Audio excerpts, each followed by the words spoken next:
become larvae.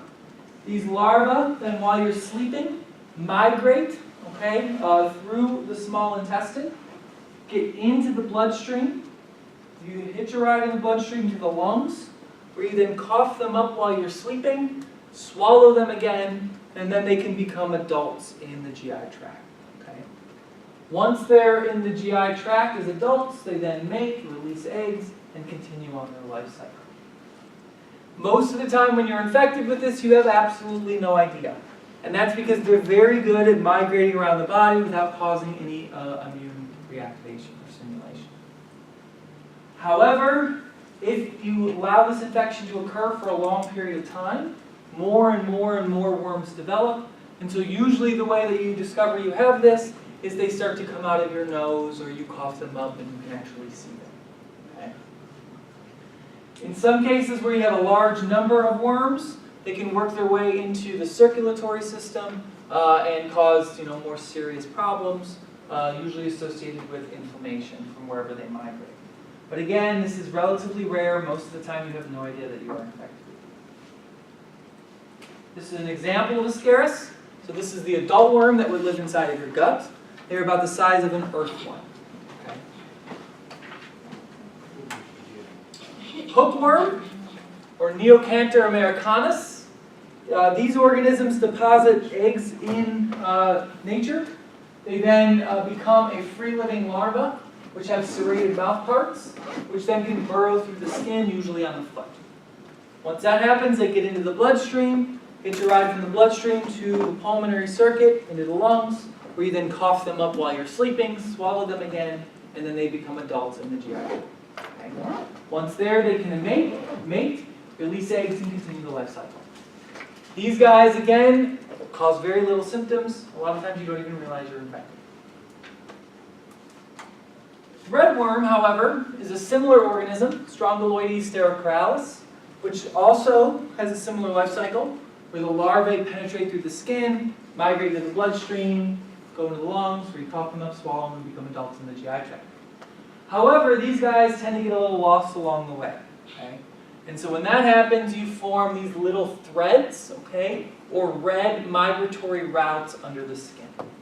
This is where the worm migrated under the skin, caused a little bit of localized inflammation. And so this guy, it's pretty easy to tell that you're infected because you have this very distinctive red, thin rash that forms.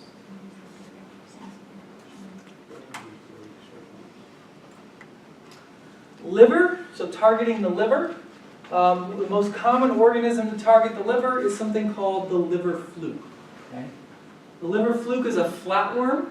Okay, so it looks kind of like a flattened slug. It's usually a couple millimeters in length. And it's primarily associated with eating contaminated raw freshwater fish or raw seaweed. Okay? You ingest the egg become larvae in the gut. They then migrate through the small intestine, get into the bloodstream, and then target the liver. Once in the liver, they can become adults. These adults then hang out usually in the bile duct.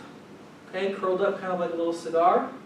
And they hang out there taking in some of the bile acids, okay, which have lots of nutrients. Again, most of the time you don't know you have this until you build up enough worms. When you build up enough worms, this can actually block the bile duct, and it can feel like your gallbladder is failing. The gallbladder is used for breaking down lipids, so you can usually tell when this is happening because if you eat a lot of fatty foods, you get really bad stomach cramps and pains. Also, if the worm starts to release a lot of eggs, these eggs can build up in the liver and then cause eosinophilia and then liver damage. Okay? But again, it's usually not that serious until you have a very, very large number of worms in the liver. So this is Fasciola hepatica. This is one of the more common varieties of liver fluke. And so what you can see here, it's a flattened worm, about a couple millimeters in length, and looks kind of like a slug. Initial symptoms are vomiting, diarrhea, and then it turns into hepatomegaly, or enlargement of the liver, and then eventual bile obstruction, which causes the spastic gallbladder or kind of pain whenever you eat fatty foods. It can infect humans, but you can also see it in sheep, goats, cattle, a bunch of other animals. And so you typically see this whenever you have these types of animals next to a freshwater source that people are fishing in and then eating raw. If you cook your fish, you've got nothing to worry about because these eggs are easily destroyed. Muscle. So occasionally, helminths can actually migrate into muscle tissue. As we talked about before, this happens so that they can encyst in the muscle and then wait for you to get eaten as prey. When that animal eats your muscle, they then get infected. The organism that we often talk about with this type of infection is something called Trichinella, which causes trichinosis. Okay. This is a normal pork parasite, all right? And it encysts in pork tissue. And then if you go ahead and eat pork that is undercooked, that is infected with the cyst, the organism gets into you, into your GI tract, becomes larva, migrates out of the small intestine, and then it gets a little confused because you're not a pig and starts going all over the place. Okay? Now, if it just targets muscle, chances are you'll have no symptoms at all and you'll be fine. But if it accidentally goes into the brain or the lungs or the liver, then you start to get a lot of really nasty symptoms, even potential death. Okay? So it's really kind of a crapshoot. It just depends on where the organism goes. The good news is in the United States, we have eradicated this parasite. Okay? So none of the pork that we sell in the United States has Trichinella. And that's why the FDA about 10 years ago said you can start to cook pork until it's medium well, and you'll be completely fine. Okay? However, I wouldn't go to Cuba and do that, because you'll probably get it. No offense to Cuba, but liver disease. So this is where the organism does not go to the GI tract at all, but instead just targets the liver. Okay? The primary organism for this is schizotoma, which causes schistosomiasis. Okay? Schistosomiasis is that really complicated cycle D we talked about, where there's two flavors of larva. The first stage is the Merceridium, and then the second stage, which is the Cercaria. The first stage infects a freshwater snail, becomes the second stage, which looks a lot like a mosquito larva, and this then can move around free living in the water until it finds a human, which then it burrows into, gets into the bloodstream, and then attacks the liver. Okay?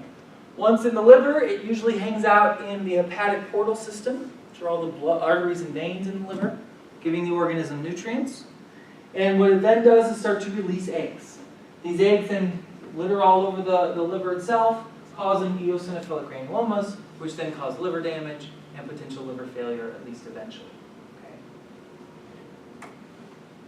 So this is an example, the Merceridium. This is the first stage larva that infects the freshwater snail. This is the Cercaria, or the second stage larva, and then these are the adults, which would hang out inside of the liver. Okay. This is endemic to the Great Lakes of Africa, primarily Lake Malawi. So the only way you're going to get this is if you go swimming in Lake Malawi. You stay away from Lake Malawi, you got nothing to worry about. Alrighty, that is it.